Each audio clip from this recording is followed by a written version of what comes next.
안녕하세요. 좋은 엄마 컴플렉스 김하정입니다. 여러분, 조금 있으면 겨울방학이 다가오는데요.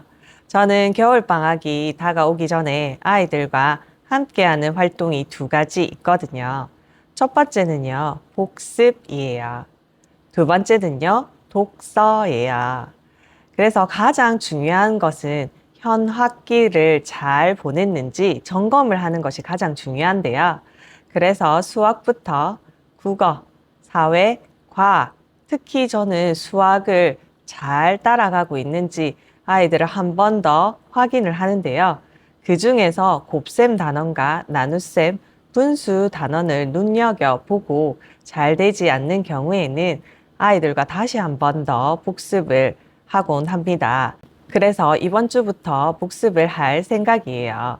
곱셈 단원에서는 올림이 있는 두 자릿수 곱하기 두 자릿수를 아이들이 능숙하게 할 수 있어야 되고요. 나눗셈에서는 나머지가 있는 두 자릿수 나누기 한 자릿수 나눗셈을 아이들이 능숙하게 할 수 있어야 합니다. 마지막 분수의 개념이 3학년 때 처음 나오는데요.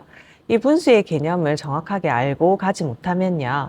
4학년은 별 무리 없이 쉽게 올라가는데 5학년이 되면 아이들이 헷갈리기 시작하거든요.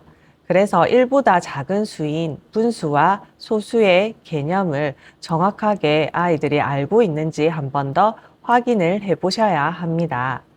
그리고 국어인 경우에는 아이들이 지문을 읽고 질문에 대한 답을 할 수 있는지 한 번 더 확인해 보시고요. 그 다음 긴 겨울방학 동안 매일 꾸준히 아이들과 독서를 하시고 그 다음 질문 만들기 놀이를 해보시면 너무나 좋을 것 같습니다. 질문에 대해서 서로 부모님과 주고받은 대화를 사실 독서 기록장이나 일기에 적으면 되니까 일석이조가 되겠죠. 마지막으로요. 저는 4학년이 이제 올라가면 또는 새로운 학년에 교과서를 받게 되는데요. 다음 학년에 교과서를 미리 한번 살펴보고요. 교과서를 가지고 부모님들과 이야기해 보시면 정말 좋은 도구가 되는데요. 특히 사회책을 같이 보시고 이번 겨울방학 때 사회와 관련된 어느 곳에 한번 여행을 가볼까?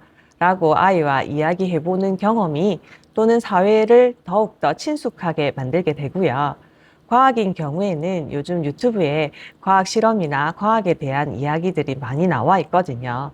그런 과학에 대한 영상들도 아이와 함께 보시면 너무나 좋고요.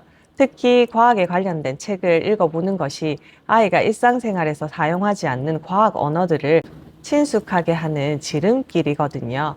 결국에는 익숙해지는 것이 아이들이 쉽다라고 느끼는 건데요.